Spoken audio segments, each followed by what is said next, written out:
falar sobre duas perguntas que eu recebo muito e por isso eu resolvi gravar essas duas aulas para tirar todas as dúvidas. Primeiro, a grande dúvida é: Ju, uma dívida caduca depois de 5 anos? E a outra dúvida? O que acontece quando a pessoa morre? Quando o devedor morre. E aí, a dívida vai para os herdeiros, ela caduca, o que acontece?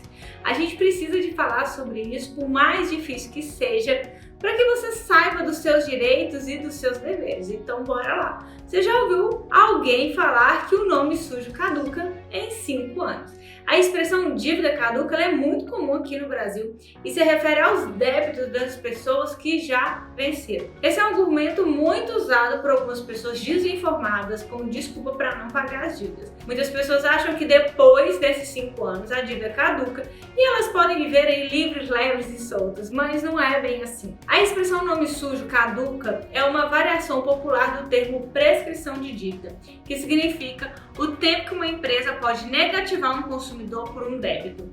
Muitos brasileiros, além de contraírem dívidas, também ficam com o nome negativado por conta do débito.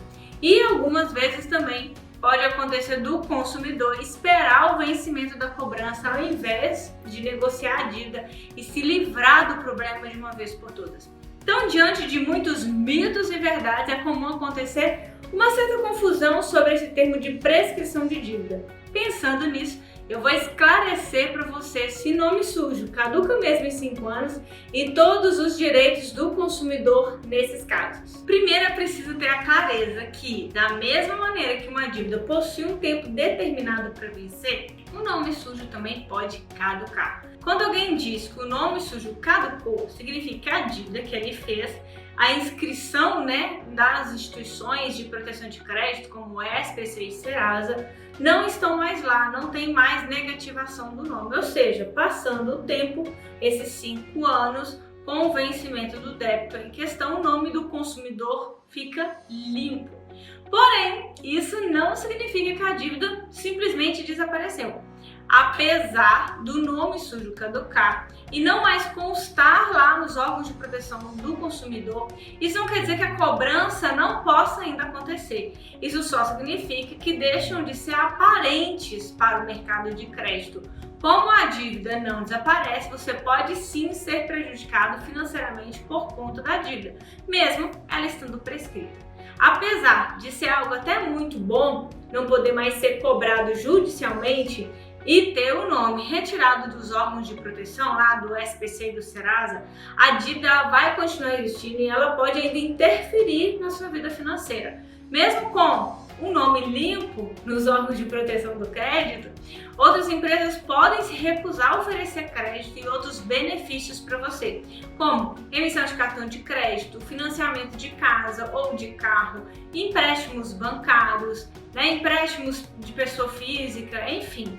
Por isso que é importante você se atentar com as condições de uma possível renegociação e quais seriam os benefícios de você quitar definitivamente a dívida já prescrita. Por mais que essa dívida esteja prescrita, é como se seu nome tivesse tipo uma lista negra lá dos bancos. E os bancos, eles conversam entre si. As instituições financeiras, elas conversam entre si. Então é como se você tivesse com o seu nominho lá entre eles. Ó, a dívida desse daqui já caducou e ele não pagou.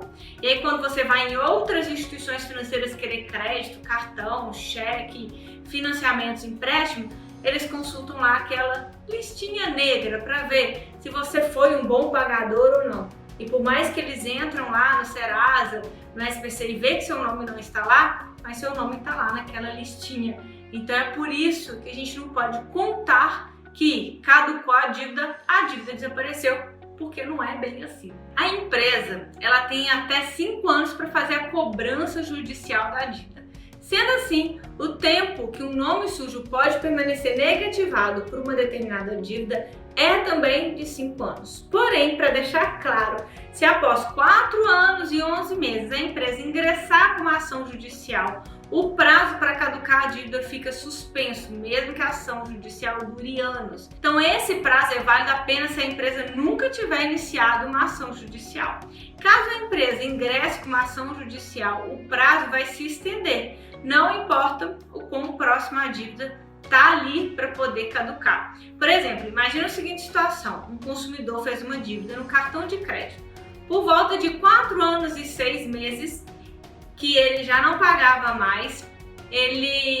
As taxas de juros só foram aumentando, acumulando, ficando cada vez mais difícil o pagamento. Além do mais, seu nome também foi inscrito lá no Serasa e no SPC e diminuiu ainda aquela pontuação do score. Ao ouvir falar que a dívida seria em poucos meses, né, ia dar 5 anos e que ia caducar, ele desistiu de negociar a dívida. Porém, faltando um mês para essa dívida caducar, a empresa vai e entra com um processo de cobrança judicial. Então, logo o prazo para caducar, ele é suspenso. A dívida agora vai ser negociada lá na justiça, mesmo que isso leve anos para ser negociado. Então, entende? Esse prazo de 5 anos só te protege se a justiça, né, se a empresa não entrar na justiça para cobrar esse débito. Porque se ela entrar na justiça, esses 5 anos não valem de mais nada. Se você quer saber se o seu nome está negativado, se sua dívida já caducou, ou até mesmo qual que é o prazo de vencimento dessa dívida, você pode consultar pela internet. É totalmente online, de forma gratuita, lá no site do Serasa. É só você colocar lá no Google www.serasa.com.br. Lá você vai digitar o seu CPF, criar uma conta. Assim, em questão de minutos você vai conseguir acompanhar os débitos presentes no seu CPF, ofertas de negociação de dívidas, pontuação do seu score. Lembrando que no Serasa o serviço de consulta do CPF ele é gratuito. Agora, se você desejar utilizar outros serviços que eles oferecem, você vai ter que pagar por isso. Bom, se aí já se passaram 5 anos do vencimento da dívida e o seu CPF continua negativado, você precisa saber seus direitos, considerando que a dívida caduca em 5 anos, o consumidor que permanecer negativado após esse prazo de 5 anos deve exigir os seus direitos imediatamente, inclusive por conta do erro da empresa em não retirar o nome do consumidor dos órgãos de proteção de crédito, é possível até você receber uma compensação em dinheiro. Então, para isso, eu sugiro que você entre em contato com um advogado para ele poder te orientar melhor sobre essa questão. Agora vamos falar de outra situação. Se a pessoa morreu, mas as dívidas ficaram, e agora? Quem é que paga essa conta? Bom, esse é outro caso que causa muita confusão na cabeça das pessoas. E aqui a regra vai depender da dívida. A maioria das dívidas bancárias, ela possui um seguro caso falecimento. As dívidas de cartão de crédito, por exemplo, se a pessoa morreu, acabam, porque já vem embutido lá naquela unidade que você paga todo ano, vem um seguro embutido caso de falecimento e de até desemprego. A primeira coisa que os familiares devem fazer é o inventário. É o processo que é aberto depois que a pessoa falece para transferir seus bens para os herdeiros, assim como as dívidas. Por exemplo, se a pessoa deixou uma casa de R$200 mil e tem uma dívida de 100 mil, a casa precisa ser vendida para pagar a dívida. Se a pessoa que morreu não tem bens passíveis para venda para pagar a dívida, ela não vai ser cobrada dos herdeiros. Os empréstimos consignados, 99% deles já tem também um seguro. Então, quando a pessoa morre, ele é cancelado. No financiamento de casa própria, a mesma coisa. Mas se estiver pagando por 2 pessoas, então vai calcular a parte da pessoa que morreu e a pessoa que está viva continua só pagando a parte dela.